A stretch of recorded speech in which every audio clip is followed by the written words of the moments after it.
We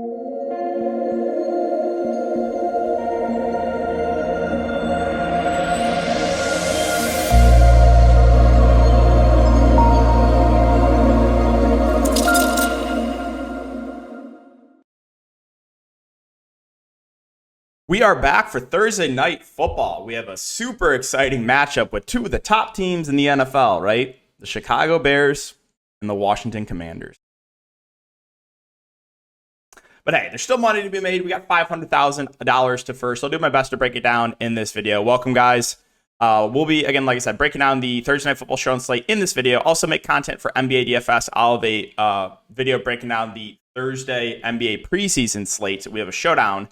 That'll be up soon. I also just made a video talking about some player props I like for Thursday Night Football and one extra one. If you guys needed some Taco Tuesday pairs, go check that video out. And if you're looking for more in-depth content, whether it be DFS or for player prop stuff, you can check my Patreon linked down below. Monday Night Football, no comments on that. No comments at all. I mean, the first run of the game with that Ken Walker where he was negative 2-yard run, but then wasn't called down and ran 80 yards for a touchdown. I was literally on my way to go get Chipotle. I could not believe my eyes. Thankfully, that was called back, but wild stuff there. And then, of course, Noah Fant tackled the one for the Ken Walker people. So this is a very tilting day. I took the L, but ready to move on and and talk some Thursday Night Football. So let's do that quickly here. I should have. I'll bring up the Odds Jam sportsbook screen here. We can go over the total and the spread. Let me go ahead and bring this up.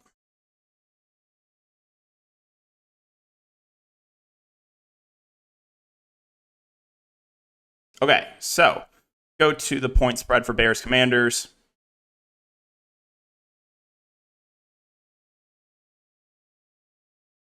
All right, so it's about a 6.5 point spread, and total points in this one's about 44.5.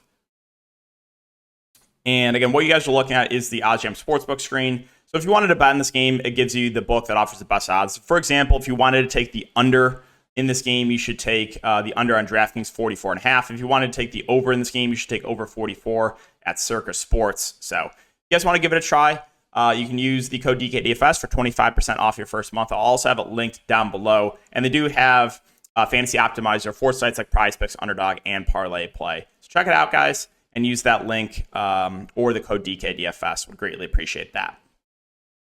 Okay, so with that all out of the way, let's get into the video. So we'll start off with Chicago Bears side. And at the top, you got Justin Fields at 11K. Where I think is probably your cash game quarterback. And it's just because, his rushing upside here.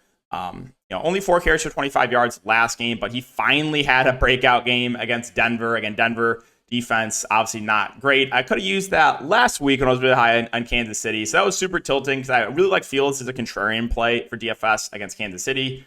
Lays an egg. And then the very next game absolutely smashes 33 fantasy points. 1 week early on Fields. That's DFS sometimes for you, though. It can be extremely tilting. But yeah, I think Fields is a pretty safe play here. I think he's, again, probably the guy I would play in cash games in the captain spot. So he looks good at the top at 11K. DJ Moore at 10K.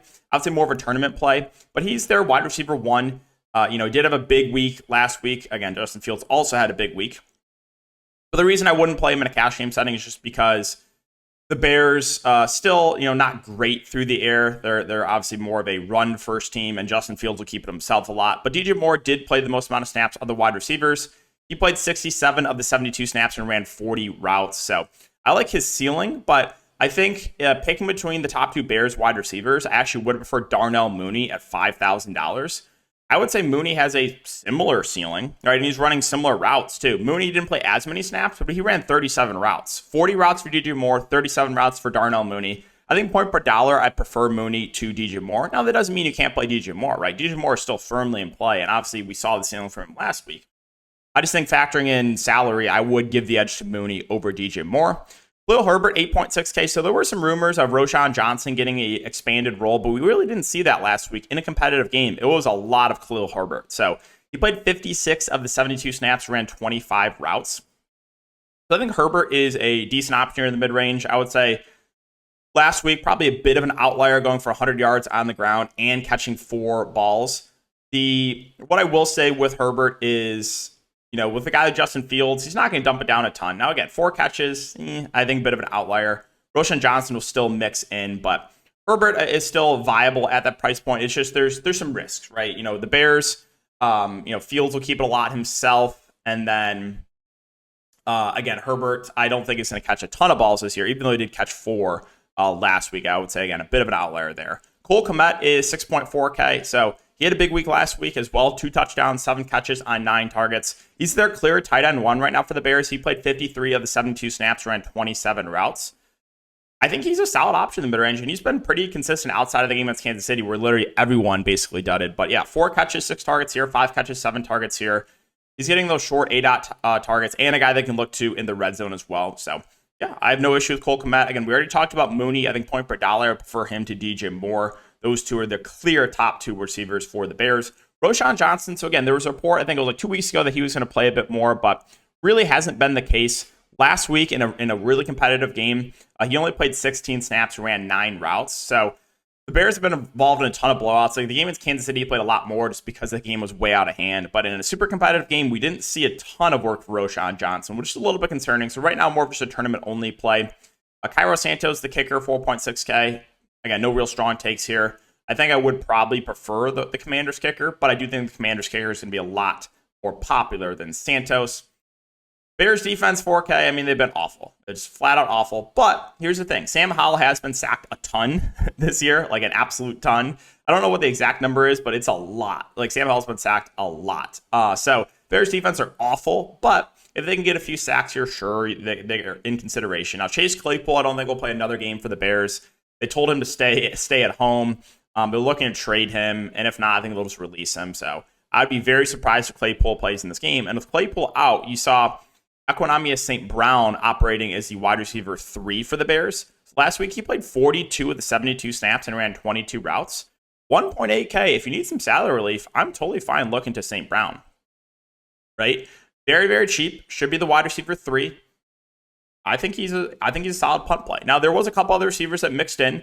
Tyler Scott played 14 snaps, ran 7 routes, and Velus Jones played 3 snaps and ran 2 routes. So wide receivers 4 and 5, I think I would prefer Scott over Velus Jones. Scott is $200, ran more routes, and is cheaper. And he does have 5 targets so far through 4 weeks, so he's an okay punt play. And then you have the backup tight ends. Robert Tonyan, I think, is a decent value as well, $600. I mean, so last week he played 19 snaps, but did run 12 routes. So he is running routes when he's out there. He's cheap.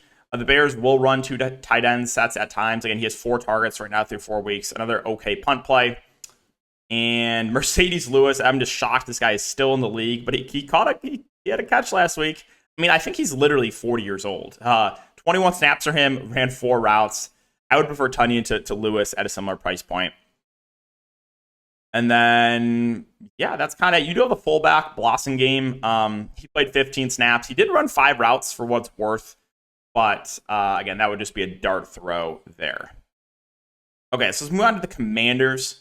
The Commanders, you got Terry McLaurin at the top at 10.2K. I would say he's probably my favorite, or the wide receiver I think has the highest ceiling on the slate. I feel a little bit better with Sam Howell throwing in the ball as opposed to Fields throwing it to DJ Moore. So of like the wide receiver 1s on the slate, I think I do give the edge to McLaurin over DJ Moore. McLaurin had a weird stat. He had 8 catches for 86 yards, but also fell on a fumble in the end zone, so got credited for a touchdown. So I was doing the math. I was like, wait, 8 catches, 86 yards. How does he have 22? I was like, what's going on here? But then I was like, oh yeah, he fell. I forget who fumbled it. Someone fumbled it at the 1, and then McLaurin fell on it in the end zone. So I like the ceiling quite a bit in Terry McLaurin. Again, he's their clear wide receiver 1. We haven't seen like a huge game from him yet, but we know that's very much in the range of outcomes for him. He played 63 of the 78 snaps, ran 46 routes. Like his ceiling a good amount. And I like Sam Howell a lot too. He's not as mobile as Justin Fields, but he can still get it done on the ground. 6 carries for 40 yards last game. And yeah, he's a lot cheaper than Justin Fields. So I think both quarterbacks are good plays on the slate. Both will be popular. And yeah, Sam Howell does, he can provide a little bit of rushing upside. And again, this Bears defense has been awful. So I think this is a nice, a nice spot for Howell and his Commanders passing attack. I would not be surprised if he has a really, really big game on Thursday. So I like Sam Howell a lot at that price point. Brian Robinson, he's the RB1. However, he's not a true bell cow, right? You are seeing Antonio Gibson mix in. So last week, Robinson played 43 of the 78 snaps. He ran 17 routes. Antonio Gibson played 30 snaps of the 78 and ran 21 routes. So Gibson running a lot more routes. Robinson getting a lot more of the early down work. I think I'm kind of just indifferent on Robinson. He's not going to do a ton in the passing game, but in a game that they are about 7-point favorites, I would probably expect somewhere in the neighborhood of 15 to 18 carries for Robinson. So 9.2K, I think he's firmly in play. Now, a couple injuries to monitor here. John Dotson and Curtis Samuel both got banged up. Now, sounds like Dotson will play. He practiced in a limited fashion on Monday. So usually a pretty good sign that he will play. Curtis Samuel, on the other hand, was a non-participant. So we'll monitor that. And we could have some value there if Samuel does miss. I am expecting Dotson to play. He's 7K. He's kind of in a weird price range. I think he'll be relatively low owned. He has been operating as a wide receiver too. He's been playing majority of the game as well. Again, he got a little bit banged up last week, but still, he played, where is it? He played 56 of the 78 snaps. I'm expecting him to play a good chunk of the game. He did have 9 targets last week, so I think he's a good contrarian play. Again, kind of just in a weird price range, right? Samuel, same thing if he does play. He's kind of in a weird range as well. He's operating as a slot wide receiver. He did have a nice game last game, going for 7 catches and 8 targets. And he has had 3 carries through 4 games. So he is a guy that they will give some rushing attempts to. Played 54 of the 78 snaps, ran 39 routes. So if he does play, I think he's a solid option there at that price point. If he misses, if there's no Curtis Samuel, then I think 2 guys would benefit. De'Ami Brown and Byron Pringle. Byron Pringle played more in the slot, so maybe he does get more of those snaps, but De'Ami Brown, I think, also would get an increase too. Commanders defense at 5.4K. I mean, I think they're going to be the more popular of the 2 defenses, but I don't love the price point. 5.4 is a little bit expensive. Logan Thomas, I'm kind of surprised how many snaps he played last week. I was shocked looking at this data. He played 62 of the 78 snaps and ran 43 routes. He ran more routes than Curtis Samuel. He ran more routes than Jahan Dotson. He almost ran more routes than Terry McLaurin.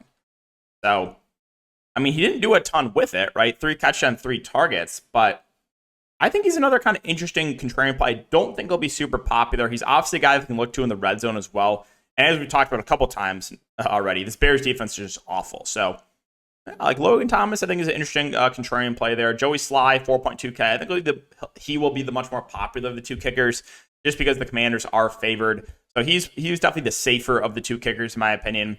Antonio Gibson's 3.2K. So definitely has been a quiet start to the year for Gibson. But here's the thing. The snaps are still there, and he's still running a lot of routes. So I think you could see a decent game for Gibson in the near future if he continues to play close to half the game, and if he continues to run a lot of routes. With Draftkings being full point PPR, I'm definitely intrigued by Gibson. I think the box score watchers will kind of just cross him off. They'll see, oh, he's just not doing a ton. But again, if you look through every week so far, he's running a lot. He played 30 snaps and ran 21 routes.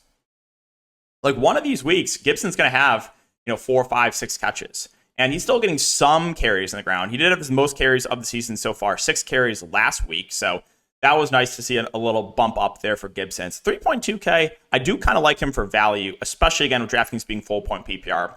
Those other receivers we mentioned, De'Ami Brown and Byron Pringle, right? Those guys get a bump if there's no Curtis Samuel. De'Ami Brown is 2.8K, and then Byron Pringle is the flat min $200. So those 2, again, I think would benefit if there is no Curtis Samuel.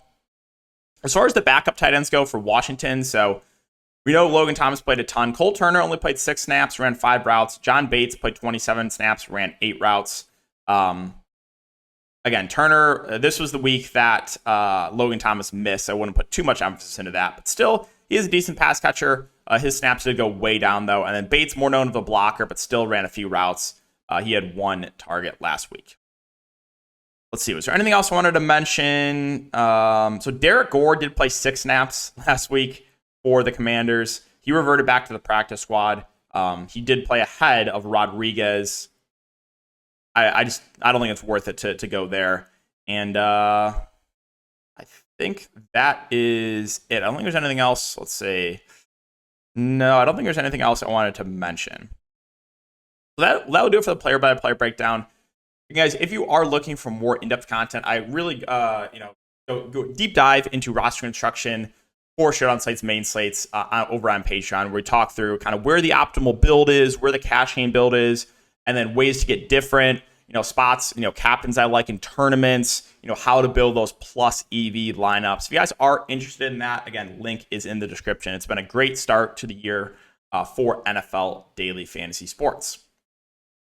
Okay, so that'll wrap it up, guys. As always, if you do enjoy, just make sure to like, subscribe, hit the notification bell. Appreciate you guys as always, and we'll see you in the next video.